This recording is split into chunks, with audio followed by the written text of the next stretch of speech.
என் லைஃப்பில் இந்த மாதிரி ஒரு பெயின்ஃபுல்லான ஒரு சுச்சுவேஷனை நான் ஃபேஸ் பண்ணதே கிடையாது. மனசு முழுக்க வலி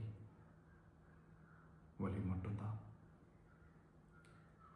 இந்த சுற்றுப்பயணத்தில் என்னென்ன மக்கள் பார்க்க வராங்க, அதுக்கு ஒரே ஒரு காரணம் தான், அவங்க என் மேலே வச்சிருக்கிற அன்பும் பாசம்.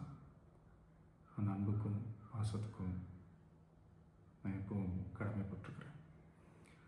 அதனால தான் இந்த சுற்றுப்பயணத்தில் மற்ற எல்லா விஷயங்களையும் தாண்டி மக்களுடைய சேஃப்டி, அதில் எந்த காம்ப்ரமைஸும் பண்ணிடக்கூடாதுன்றதுக்காக தான் அது என் மனசில் ரொம்ப ஆழமாக இருக்கும் அந்த எண்ணம். அதனால தான் இந்த அரசியல் காரணங்கள் எல்லாத்தையும் தவிர்த்துட்டு ஒதுக்கி வச்சுட்டு மக்களுடைய சேஃப்டி மட்டும் மைண்டில் வச்சுக்கிட்டு அதுக்கான இடங்களை சூஸ் பண்ணுறது, அதுக்கான இடங்களை பார்த்து பர்மிஷன் கேட்குறது, போலீஸ் டிபார்ட்மெண்ட்டில் அதை ரிக்வெஸ்ட் பண்ணி கேட்போம். ஆனால் நடக்கக்கூடாதது நடந்துருச்சு. ஆனால் மனுஷன் தானே, அந்த நேரத்தில் அத்தனை பேர் பாதிக்கப்பட்டு இருக்கும்போது எப்படி அந்த ஊரை விட்டுட்டு என்னால் கிளம்பி வர முடியும்? நான் திரும்ப அங்கே போகணும்னு இருந்துச்சுன்னா அதை ஒரு காரணம் காட்டி அங்கே வேறு சில பதட்டமான சுச்சுவேஷன்ஸ், வேறு சில அசம்பாவிதங்கள் அந்த மாதிரி எதுவும் நடந்துடக்கூடாதுன்றதுக்காக தான் நாங்கள் அவாய்ட் பண்ணோம். இந்த நேரத்தில் சொந்தங்களை இழந்து தவிக்கிற அத்தனை குடும்பங்களுக்கும் என்னுடைய ஆழ்ந்த இரங்கலை தெரிவிச்சுக்கிறேன். எனக்கு தெரியும், என்ன சொன்னாலும் இது ஈடேயாகாதுன்னு எனக்கு தெரியும். ஹாஸ்பிட்டலில் ட்ரீட் பண்ணிகிட்ருக்கிற எல்லாருமே சீக்கிரமாக க்யூர் ஆகி வரணுன்றதை இந்த நேரத்தில் நான் வேண்டிக்கிறேன். கூடிய சீக்கிரமே உங்கள் எல்லாரையும் நான் சந்திக்கிறேன். இந்த நேரத்தில் எங்களுடைய வலிகளை, எங்களுடைய நிலைமையை புரிஞ்சுக்கிட்டு எங்களுக்காக பேசின அரசியல் கட்சிகளை சார்ந்த நண்பர்கள், தலைவர்கள் அனைவருக்கும் என்னுடைய நன்றியை தெரிவிச்சுக்கிறேன். கிட்டத்தட்ட ஒரு 5 மாவட்டத்துக்கு பிரச்சாரத்துக்கு போனோம்.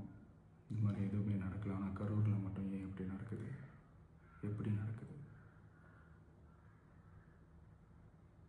மக்களுக்கு எல்லா உண்மையும் தெரியும். மக்கள் எல்லாத்தையும் பார்த்துக்கிட்டு இருக்கிறாங்க. கரூரை சேர்ந்த அந்த மக்கள் அந்த உண்மையெல்லாம் வெளியில் சொல்லும்போது எனக்கு கடவுளே நேரில் வந்து இறங்கி அந்த உண்மைகள்லாம் சொல்கிற மாதிரி எனக்கு தோணுச்சு. சீக்கிரமே எல்லா உண்மைகளும் வெளியில் வரும்.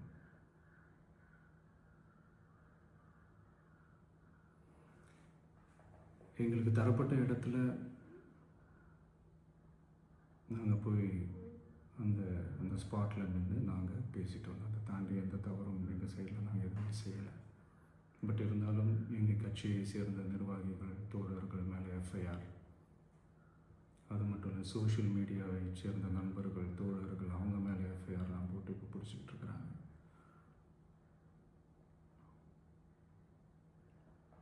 சிஎம் சார், உங்களுக்கு ஏதாவது இந்த பழி வாங்கணும் அப்படின்ற எண்ணம் ஏதாவது இருந்துச்சுன்னா என்ன வேணாலும் பண்ணுங்க. அவங்க மேலே கை வைக்காதீங்க. நான் ஒன்று வீட்டில் இருப்பேன், இல்லை நான் ஆஃபீஸில் இருப்பேன்.